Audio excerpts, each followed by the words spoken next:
princípio não era totalmente profissional no sexo. Uma pessoa que me lembrou dizendo que o amigo gostou muito de você, tem interesse, e aí, se tu ficar com ele vai te ajudar. Eu fui e acabei me agradando e continuou assim, né, com a mesma pessoa no começo.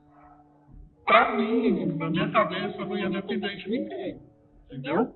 E depois foi surgindo outro, apareceu outro, até que começou a ser recorrente.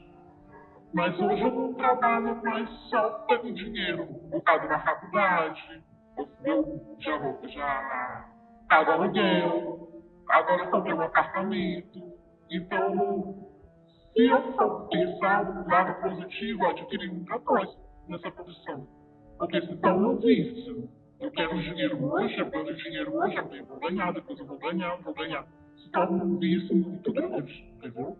No final do dia, se eu sentar e contar o dinheiro, eu também vou pensar o que fez eu chegar bem aqui. Várias situações.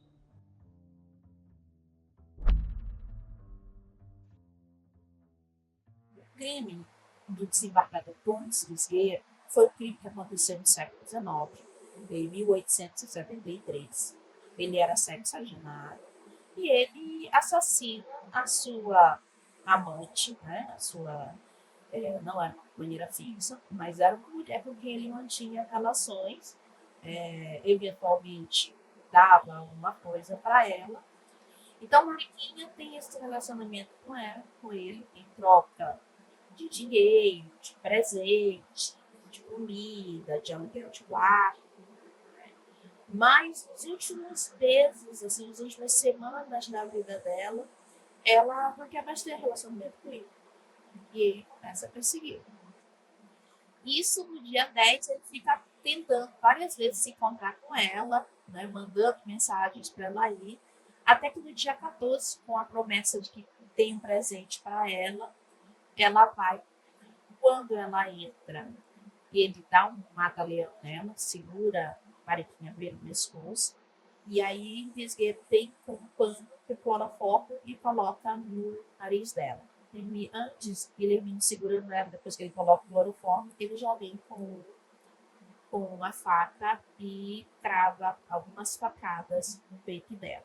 E quando eles tentam colocar no baú, o baú é pequeno para ela. Então ele já tinha uma corda, ele amarra uma das pernas dela nas costas, né? Mesmo assim não entra.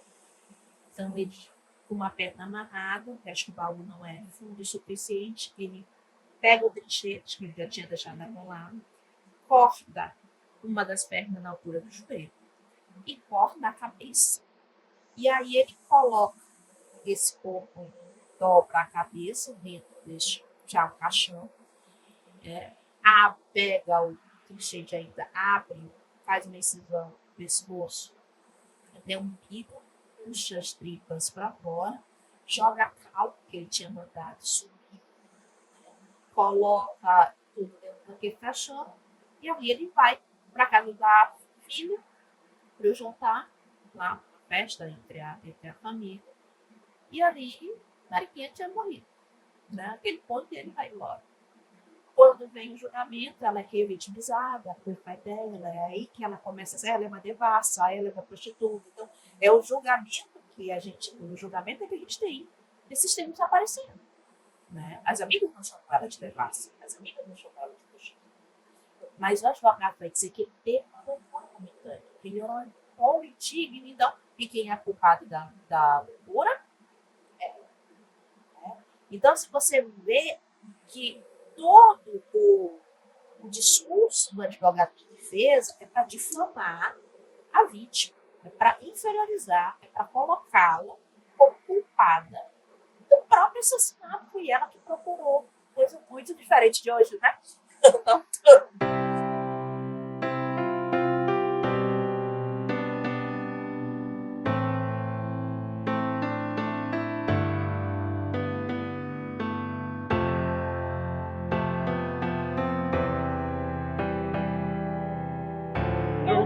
conheço pessoas que dizem que diabo desse programa não tá diabo pra casa deles, porque pode passar alguma doença. Ah, não, garoto de programa, Deus me livre. Fica com homem de graça e tudo quanto é festa. Tem muitas meninas, tem muitas mulheres que falam, fica com bonzinho, fica com bonitinho aqui, aparece outro bonitinho ali. Às vezes transa com 3 caras na mesma noite, não usa proteção. Mas tem muita mulher que não vê dessa forma. Acha que a gente ia ser praticamente exterminado.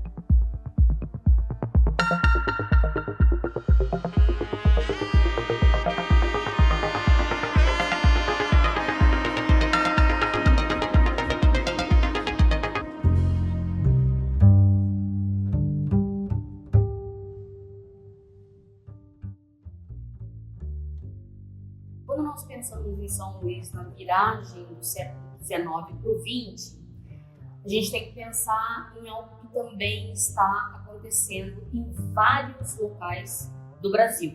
Essa viragem do século XIX para o XX, ela é muito marcada por uma industrialização. Essa industrialização vem paralela a uma quebra da agroindústria que nós temos em várias cidades do interior do Maranhão, em que a economia agrícola ela está quebrando e você tem, para e passo, uma economia industrial que está acontecendo na cidade de São Luís. Então você tem esse movimento de expulsão do campo de homens e mulheres. Porém, o que acontece? Essa absorção da mão de obra feminina ela é maior. Porém, não existe postos de trabalho na mesma medida de pessoas, de mulheres que chegam aqui. O que ocorre? Aí um quarto movimento. Todos aqueles casarões que a gente vê ali na Praia Grande e em que no momento anterior serviu, né, a grandes senhores e senhoras do algodão, do açúcar, do arroz, eles começam a ceder lugar a um outro movimento habitacional, que é um movimento dessas pessoas que estão chegando. Então você vê casas de cômodo, você vê pensões, você vê cortiços. E essas mulheres, elas vão habitar esses espaços. O que elas vão vender? Aquilo que se vende quando não te resta mais nada e que você precisa de dinheiro. Elas passaram a vender os seus corpos. A zona do Baixo Meretrístico, ela funcionou em São Luís na época em que São Luís era uma cidade bem provinciana mesmo. Não existia a Ponte São Francisco, não existia a barragem do Bacanga. Então São Luís era só isso aqui. E aí, quando as pessoas chegavam aqui em São Luís, geralmente o Hotel Central, que era o hotel mais importante daqui, ele encerrava aqui o expediente às 10 horas da noite.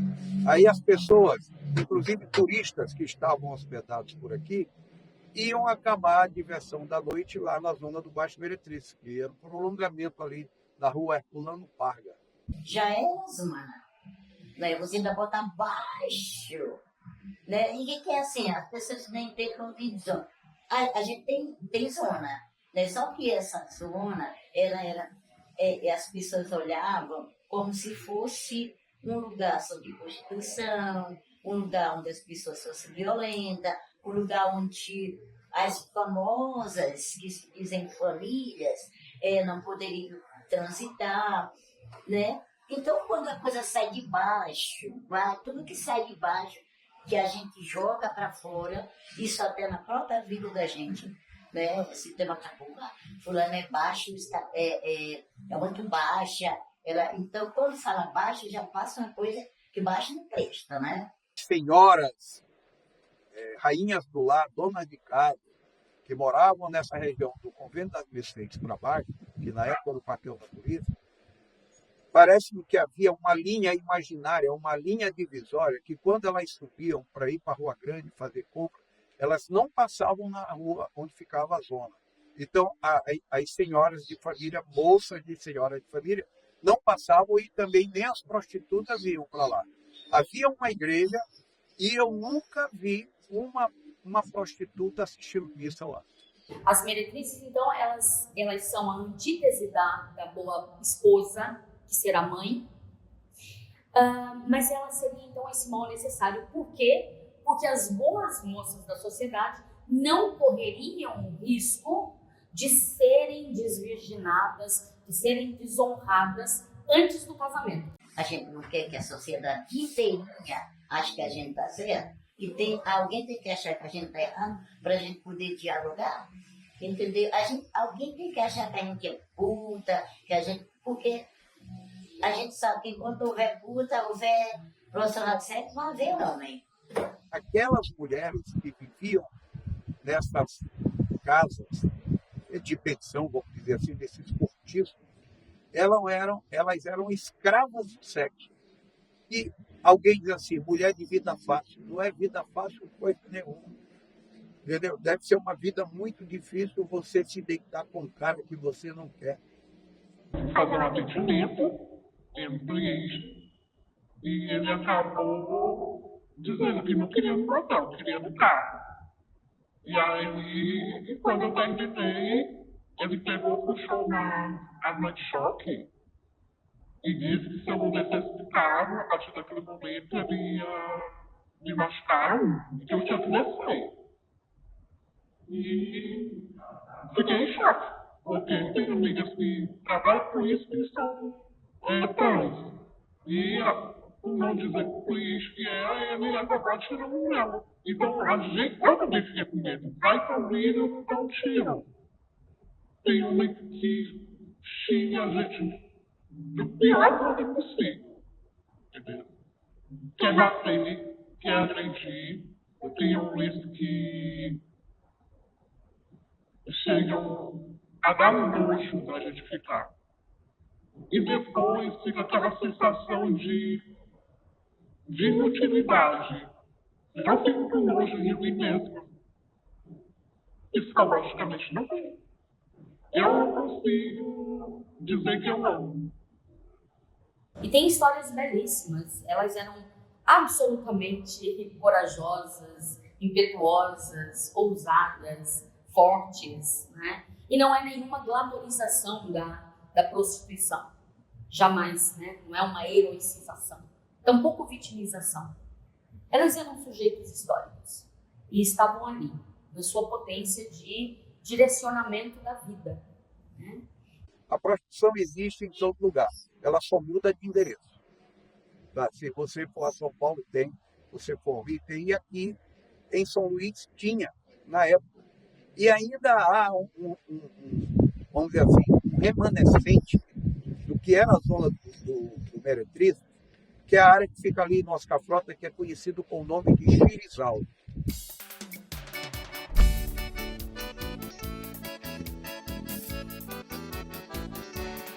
Te vejo lá no Xirizal do Oscar Frota, a partir das 9 horas, tá minado de xoxota. Te vejo lá no Xirizal do Oscar Frota, a partir das 9 horas, tá minado de xoxota. E eu já digo para vocês que Xirizal hoje, Xiri, né? E não é isso.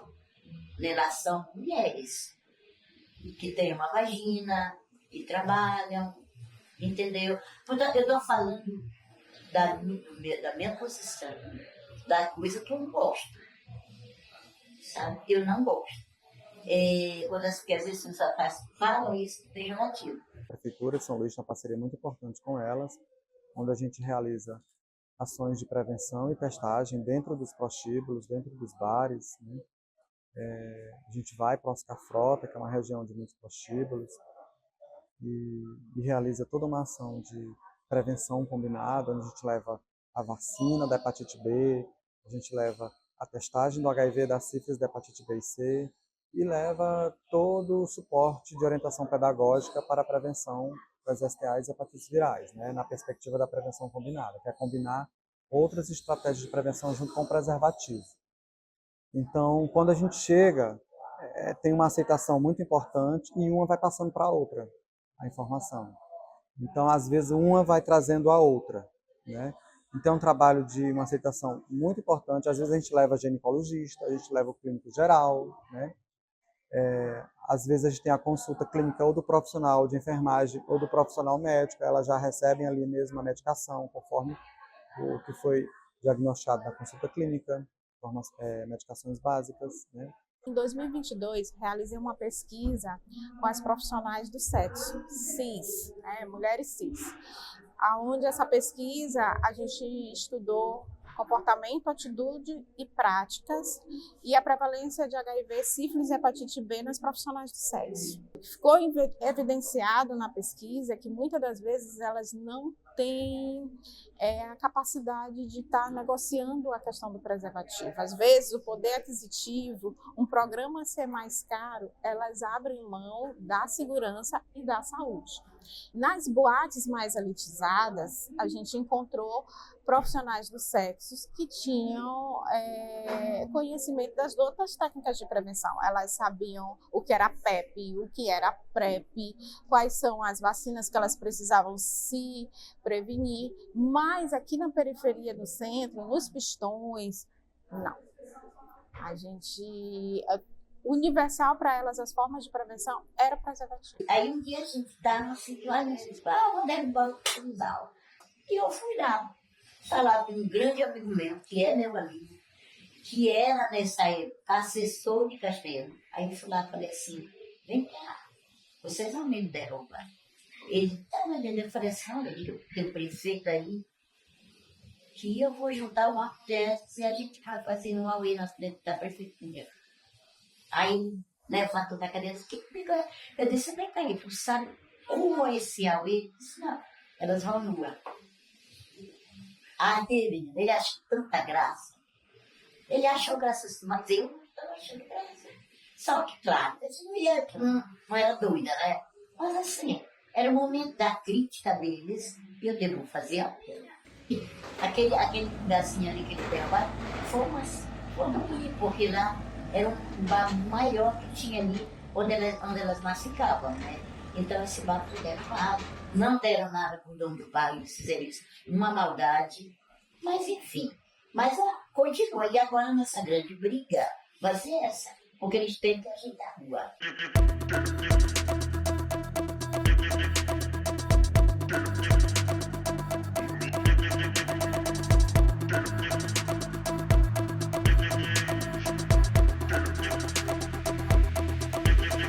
Eu não vou querer que assinem quinta-feira com vocês programas. E amanhã, que eu chegar aqui numa outra empresa para me trabalhar, alguém disser, essa menina já foi garota de programa. Eu não posso dizer, eu sou garota de programa e sair por aí, porque eu vou provar mesmo. Pelo menos hoje a gente imagina que a gente precisa de uma deputada, uma vereadora lá. Não sei por que não. A gente tem uma mulher trans, deputada, vereadoras. Sinceramente, brincando um pouco com você, eu acho que quando a gente chegasse na mesa de aula, estava pagando aqui um xingue na mesa dele.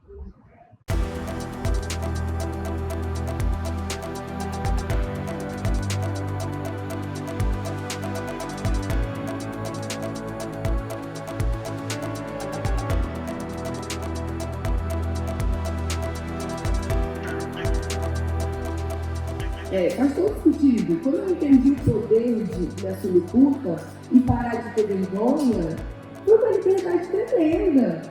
Poder dizer que eu sou culpa. Porque ninguém mais vai me xingar do que eu faço, do que paga minhas contas, do que me fez estar aqui, me faz viajar, me faz ter o que comer, me faz poder me divertir. As pessoas dizem que é um dinheiro fácil, mas não é fácil toda, né? É um dinheiro rápido, não é rápido. E as companheiras que não libertam, acham que o dinheiro não é bem-vindo.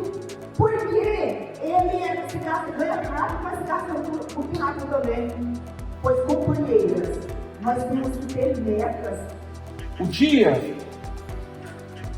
que as prostitutas forem respeitadas como precisam ser por toda a sociedade, nós não teremos mais uma sociedade com tanta violência contra a mulher. Porque é por conta da liberdade sexual e afetiva que essas